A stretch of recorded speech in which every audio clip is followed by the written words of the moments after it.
Welcome to the Marshall Pruett Podcast, presented to you by Cooper Tires and the Justice Brothers, makers of fine additives, cleaners, and lubricants for the automotive, heavy equipment, agricultural, and industrial worlds. Have an episode of Catching Up, our somewhat short-form interview series where someone of interest, in this case, my pal Toni Calderon, executive producer of the brand new documentary The Gentleman Driver, which just hit Netflix within the last few days. So I rang Toni and we captured a little bit about the behind-the-scenes aspect of making The Gentleman Driver, what went into it, a little bit about the costs. We don't get into any numbers, but just a general understanding of what it entailed, the thought process, how they chose the four main people, the four main gentleman drivers in the documentary, and everything that it ended up being, some of the decisions on how to do what they did. Really enjoyed the call with Toni. I've known him for probably 15 years or so, back when he was the communications director for the Players Forsyth Champ Car team, so great to see him heavily involved today, not only as a driver manager, as a team manager, but now also as an executive producer of a documentary. So if you haven't seen The Gentleman Driver, strongly recommend it. Did some fine work here. Get to see some aspects of the people competing in the FIA WEC, IMSA's WeatherTech Sports Car Championship, and others, those who are not full-time pros, those who actually earn their living doing other things and then use their success and the proceeds to climb into sports cars and race at Le Mans, at Daytona, Sebring, you name it. So good on Toni for putting this together, and also interesting to hear that there are plans in the works to do more. So can't wait to see those as well. All right, let's get going with Toni Calderon Catching Up episode, brought to you by the Cooper Tires Company and our pals at the Justice Brothers. Toni Calderon, it's pretty cool to think that you have a documentary in the world about motor racing that, by and large, seems to be very positively received. I finally got a chance to watch it long after you said, "Hey, idiot, watch it." Let's start there, man. Where'd this idea start batting around as a full-length documentary concept? Well, first of all, thanks, Marshall. I appreciate it. It all started in June of 2015. I was at the 24 Hours at Le Mans. I was managing Ricardo Gonzalez, who's one of the gentleman drivers in the documentary, and he had won the 24 Hours at Le Mans in 2013, and if he would have won it in 15, he would have become the first ever Mexican driver to win it twice. And we had a pretty good shot. We were racing with G-Drive with Pipo Derani and Gustavo Yacaman as teammates. So, I mean, you know, it was a solid team, and it was a possibility to win it for sure. So I told him, hey, you know, if we do win it, we should have some kind of camera crew or something following you around, just in case, you know, because it'd be cool to document it from kind of behind the scenes.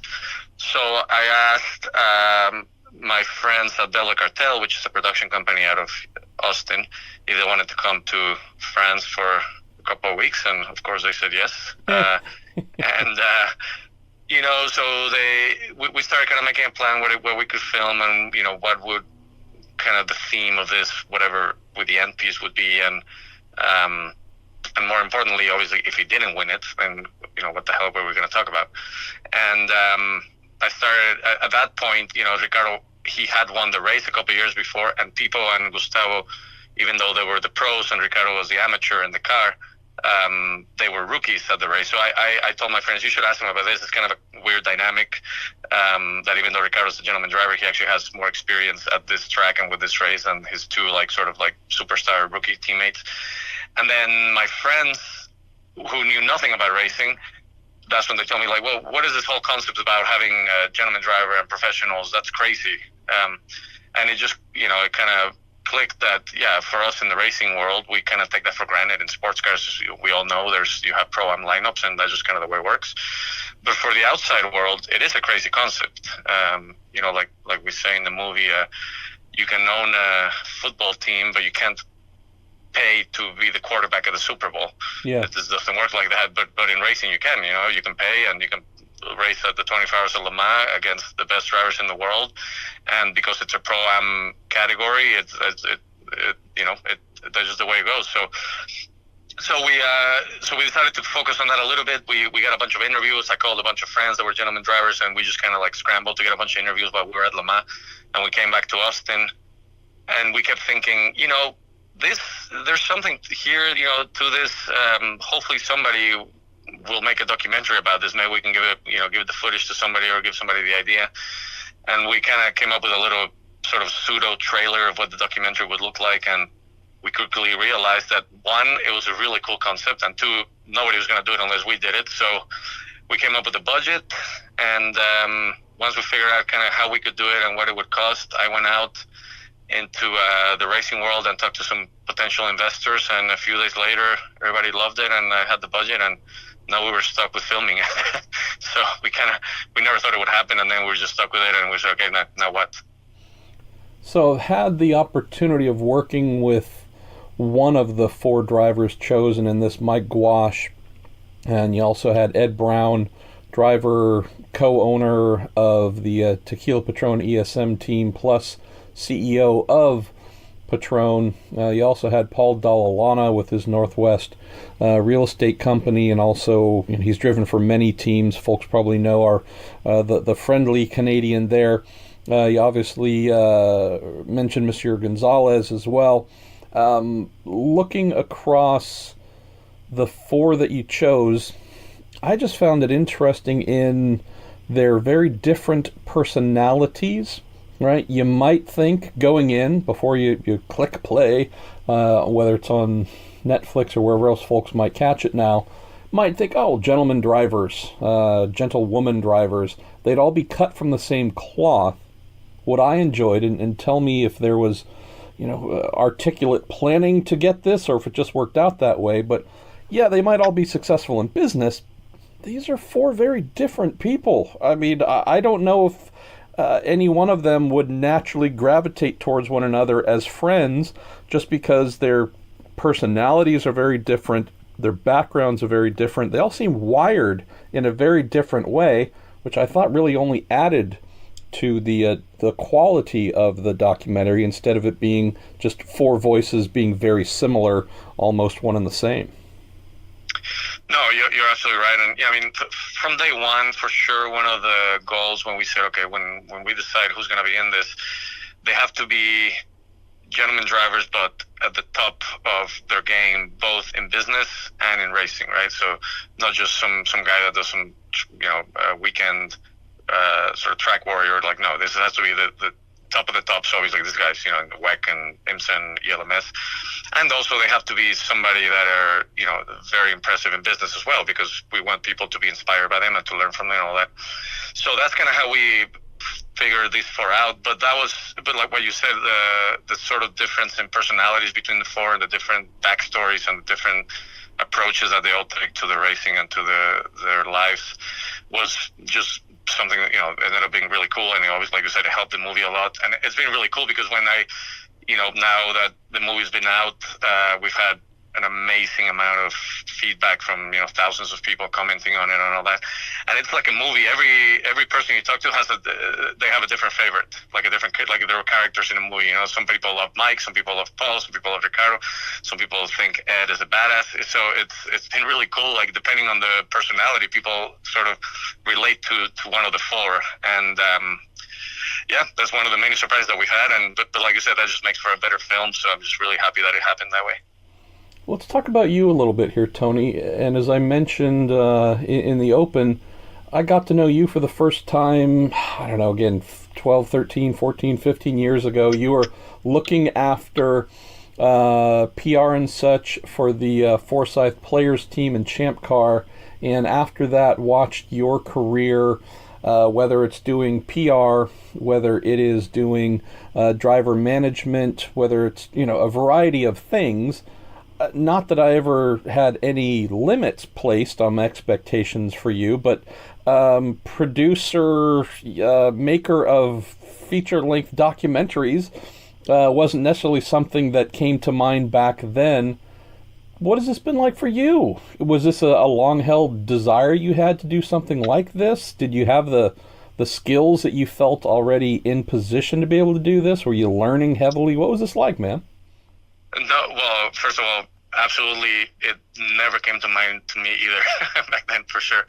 I mean, honestly, it's been a pretty amazing journey. Do you want to call it that? You know, when it all started, it just seemed like a cool idea and something that, you know, would be a fun little project, which then turned into a much bigger project that was fun sometimes, and it was incredibly frustrating sometimes. For me, no, I had zero experience. I mean, you know, what I tell everybody, I've always just been a huge documentary nerd. You know, I try to watch as many as I can. My fiance is too, so we watch a lot of them together, and it's very cool. So I always had sort of I guess a very clear idea or vision of what a documentary would look like if somebody else made it, you know, about gentleman drivers, and specifically this idea that I had, and if I watched it on Netflix, kind of what it would be about and how the story would develop. And I just kind of worked backwards from that, like I said, without necessarily having, with absolutely not having any experience.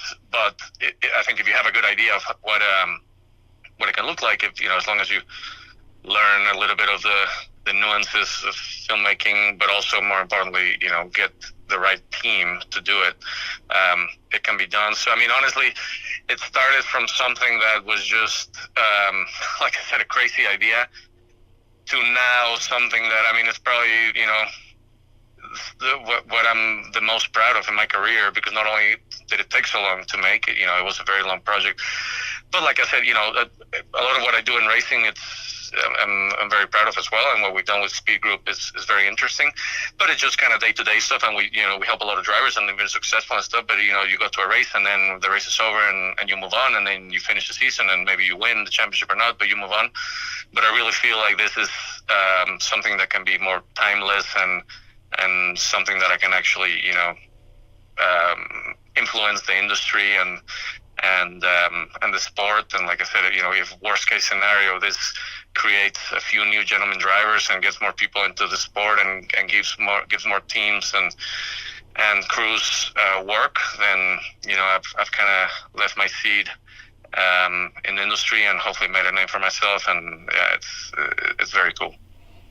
So before I get into some questions about the documentary itself and some of the aspects that I found interesting, let's talk about budget, right? How do you outline what you think this is going to be, knowing that, as you mentioned to start, this was initially hey, if you win Le Mans twice, then we need to document this. So the firing up cameras, getting cameramen, women, sound people, you know, getting a call it smallish crew assembled to do one specific thing at one event, that's one budget.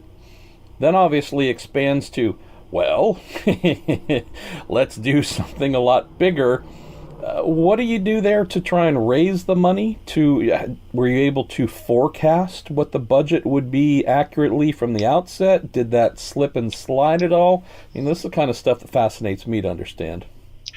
So we had a good idea of sort of what it would take, what we thought it would take to film this, and how we would do it. We said, okay, what if we follow these guys to 3 or 4 races during, you know, at the end of the 15th season, and then towards the beginning of the 16th season, and then if we go to all of their homes and businesses at least once and do that, and then so we had a good idea of kind of what we needed to film, and we worked the budget around that, and for that I was completely, you know, just basing it on, like I said, Velvet Cartel, my production company. They did a lot of research on what it would take and all that stuff. So we actually, honestly, towards the end of the whole filming, we ended up going over budget, but not too much. I think I was trying to figure out, I think we went over budget about only 10% from what was originally forecasted, which from everybody that I've talked to in the industry, that, you know, you hear this horror stories that, you know, things just cost double what you think it would. But for us, I mean, it was pretty simple. We had a budget, and I just told everybody, like, look, this is it. It's got to work. You know, we have to make it work. For sure, surprisingly, the filming part of it, we stuck to it pretty well, because like I said, we already had a plan, and I just told, like I said, my director and everybody, like, look, this is it. Like, you have to get enough footage. And when we were at the racetracks, I was running around also, talking to the teams and talking to the series and all that, making sure that we had as much content as we could.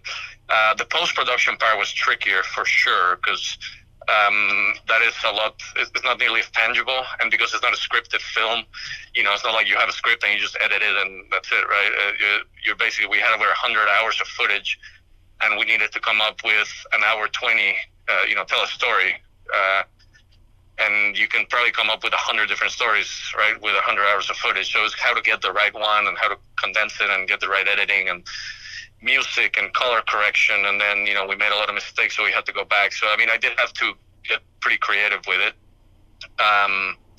but like I said, luckily somehow we managed to make it work. A lot of credit to the team. Everybody, we all thought it was going to be a 1.5-year project. It ended up being 3.5 years, and everybody got paid the same, whether it was 1.5 years or 3.5 years. So everybody just put in a lot of time, and yeah, like I said, I think we just got lucky. And one of the things that I keep telling everybody, this is a very low budget documentary compared to some other stuff that you'll see on Netflix. But we got super creative. And like I tell everybody, we had a low budget documentary on the production side of it, but we have a $50 million set or whatever it is when you're filming around the WEC and IMSA and the ELMS, right? So that ups the production value quite a bit.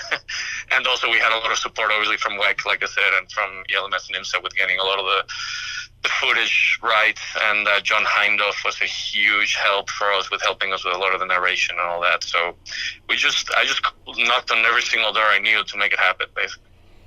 Let me continue on this theme a little bit, because two other things stand out. So you mentioned getting access and rights and such. As someone who has, whether it's working to negotiate a driver contract or whatever it might be, you certainly have a lot of experience on that side of the business. What did you find when you're having to enter into this with a 24-hour Le Mans, again, many of the series and sanctioning bodies you mentioned, from a film production standpoint? Because it's a lot different than, hey, we want an in-car camera for the race, how much is it going to cost? This is, can be a very expensive proposition in gaining rights to film and have the rights to use everything that we see. Then we also hear sometimes, and I don't know if this is the case here, where a sanctioning body, a track or otherwise, might say, hey, normally it would be this high number, but this sounds like a good thing you're doing. It could help the sport, it could help us, it could, this is going to have a positive benefit. We're going to do our best to help you on that number to do this, because we think what you're doing actually is going to give back more value than just trying to get as many dollars out of your pocket. What was that like? I'm not allowed to divulge specifically that because of the contract. However, what I can say is yes, just like you said. Obviously, I was lucky enough that by the time I started doing this, I knew the people at the WEC really well, and the same as IMSA and ELMS, so I could have very high-level conversations with them. And everybody, like you said, they were very supportive of the project. At first they just said, look, let's just see what you can do. Go for it, film it, and then we'll talk later, which always made me a little nervous, for sure, right? But I think I sort of laid out to them kind of what the vision was and what the project was and who was involved and all that, and it was all serious people, but none of us had any experience with it. So I think everybody had a little reservation to see what the final product would be like. But I think once everybody saw how it came out, we had incredible support from everybody. And yes, they made it easier than I think they would have perhaps for an outsider. And like you said, and I think everybody understands that this is good for just for the industry in general, whether it's one series or the other one, or whether it's high level or lower level racing. Like I said, at worst, if it just gets more people into the sport, it just rises the tide for everybody. So as an executive producer, Toni, what are your thoughts, or what are you, I don't know if I should say, pitching to investors or whomever else that are helping to make this possible, but what's your mindset when we're looking at the finished product? Is it we want to get this in as many theaters as we can and hope to recoup, maybe make a profit from ticket sales? Is it trying to partner with, some good streaming services that might be able to help in that direction? I ask because we see some racing documentaries that come out that are beautiful things, and we know that for the most part they're never going to make their money back, but we thank them for giving us beautiful or any entertaining things to watch. Just curious what you and your team's mindset was going into this, and whether making it a financially solvent thing, something that was in the black, was a goal or a possibility. At first, we weren't quite sure, and like I said, I had just amazing trust from our investors to just let me see what we could come out of it, and hopefully make something that was good for the industry and for everybody, and try to make the money back. But luckily, I had flexibility on that, because a lot of people just did this for the love of the sport, which is incredible. So that's always, again, easier point to start, right? I had no idea when we started this that we could sell it to Netflix and make significant return on it.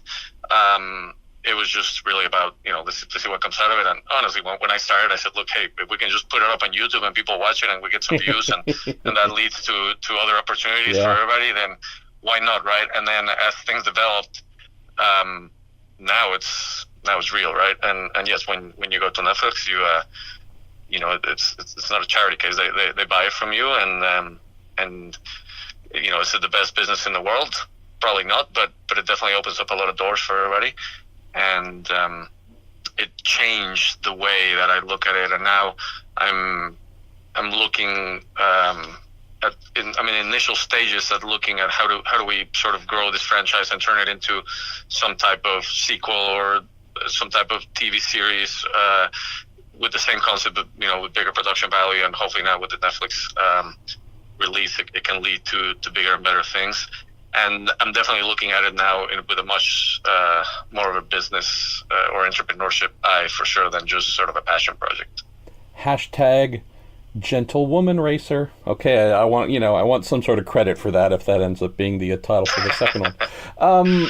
Let's go back to the documentary itself, Toni, which of the many themes that were explored, I think one that I enjoyed seeing the veil pulled back on the most, possibly, was on the topic of acceptance.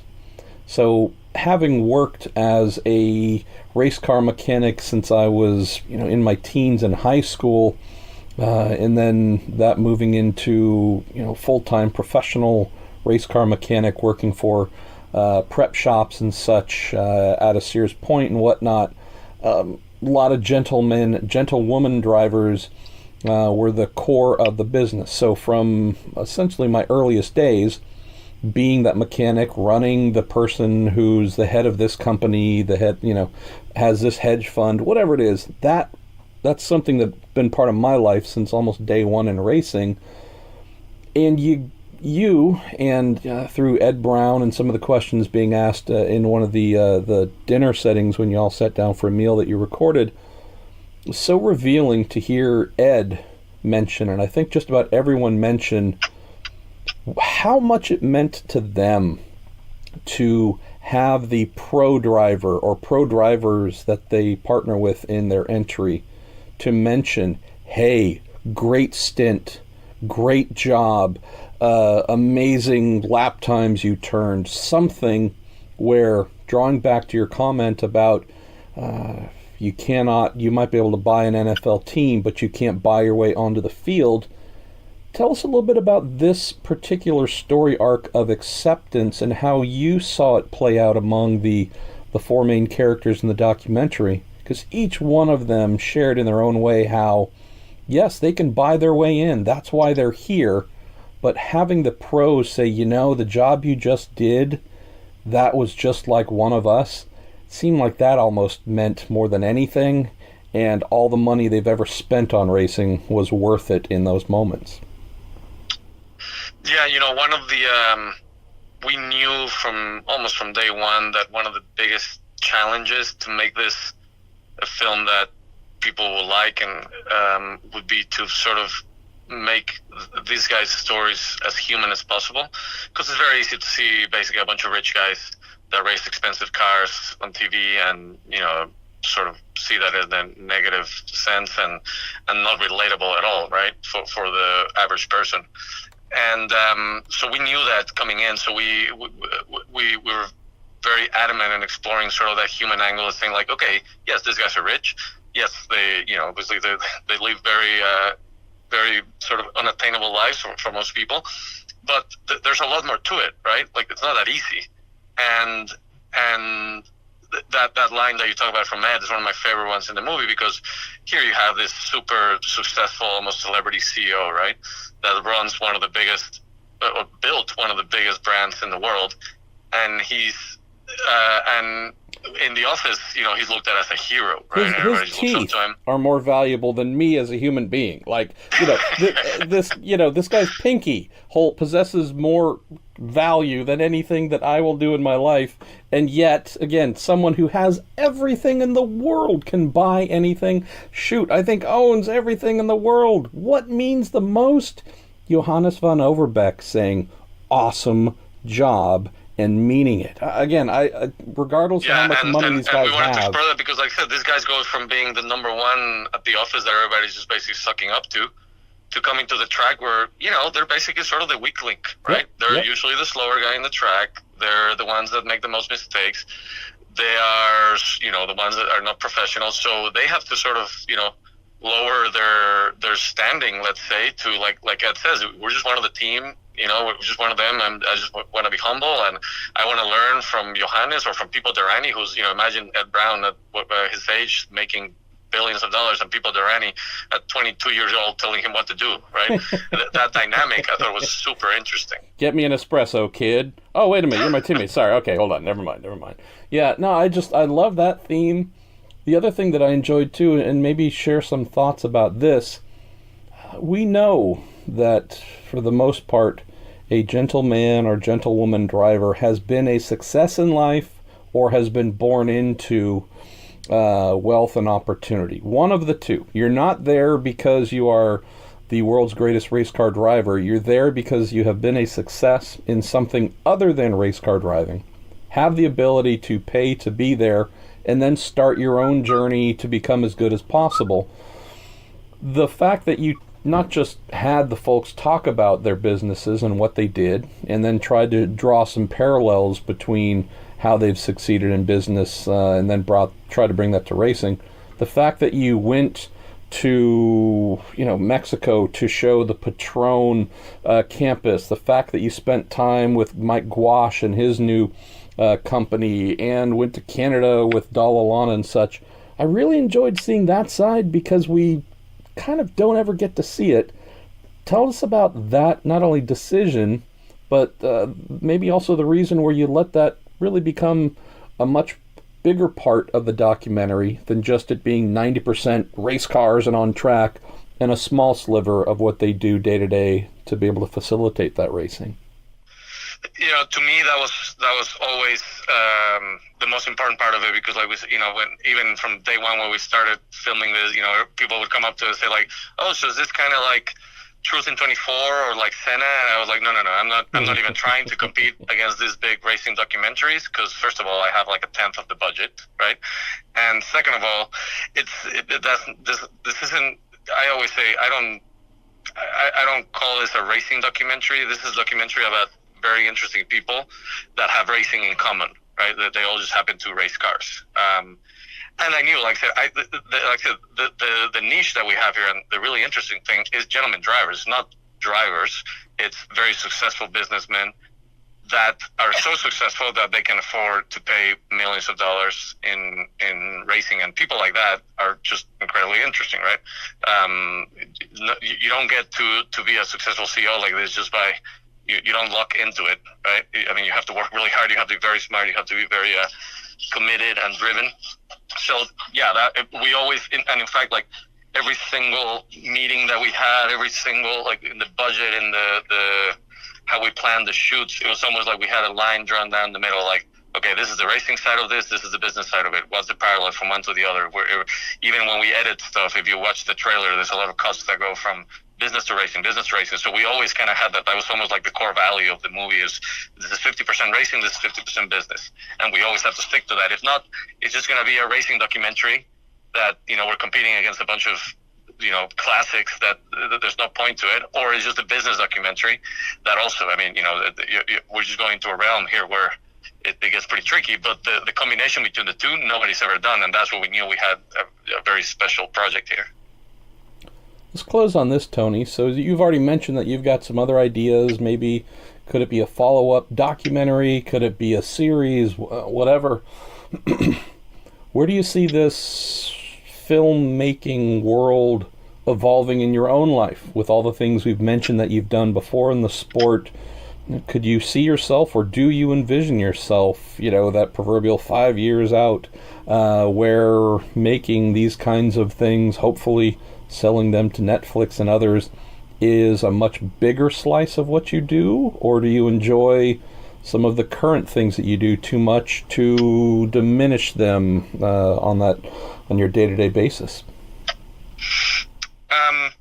I mean, I like the combination of doing both, to be honest, and one thing helps the other. I could never have done this documentary if I didn't have sort of, my racing career and the access that I have and the contacts that I've made and my day-to-day life at the track.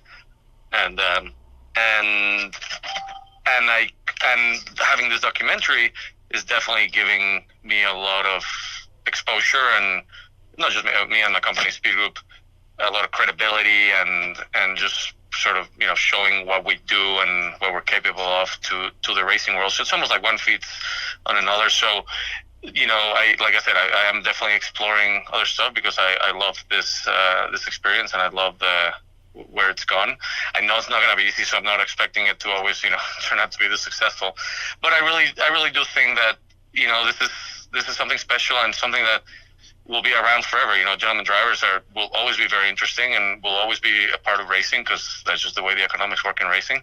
So if I can keep exploring that opportunity, it could be cool. And look, but it's really just not about racing. It's the entrepreneurial part of it that I love as well. And we've had so many people. I was talking to Mike Guash today. He's getting emails like crazy from people asking him for business advice and asking them if he can mentor them. And I've had the same personally and all these guys. And we always wanted to explore that, right?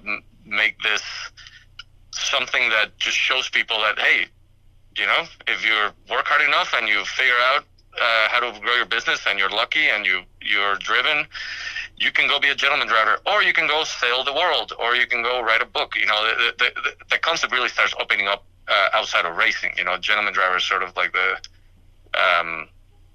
the excuse for us to show this content, but I really see it going outside of racing in general, and you can start combining with, like I said, with entrepreneurial groups and business groups, and we even had a school teacher in inner school in Chicago saying, like, I want to show this to my kids just to show them that, people can make go from rags to riches and things like that. So I mean, that's just been sort of the icing on the cake for me, because it's, how cool is that? That you can inspire inner city kids schools in schools by making a racing documentary. That's just amazing to me. Toni, so happy for you, man. You've always been one of the good ones. You've always been a fine and upstanding member of the motor racing community. So it makes me happy whenever I see someone like you aim like really high, reach very high, trying to do something that is aspirational and not only succeeds in it, but kicks ass with it. So looking forward to whatever it is that you happen to make next with your team there. And thanks for knocking this out, man. It was very, very enjoyable to watch, and I think you got a good eye for whatever it is that we might see in the future. No, thank you very much, my friend. I really appreciate that, and I hope everybody go watch it, The Gentleman Driver on Netflix, and I would love to, just we're on Facebook and Instagram. Leave us a comment. It's so cool to get feedback from race fans and from non-race fans. It's just amazing, and thanks. I really want to thank the racing community because I mean it's been incredible. I mean the movie's only been out for 4 or 5 days, and it's just blown up. I mean I've had people from all over the world that have seen it, and like I said, just sort of the racing community has really embraced it and shared it on social media. There's so many famous drivers and team owners and teams and manufacturers and brands that have helped us spread the word, and it really means a lot, and it's something we're super proud of, and I hope we can, like I said, hopefully this just helps raise the tide just a tiny bit for everybody in the racing world, and hopefully we get more people into the sport.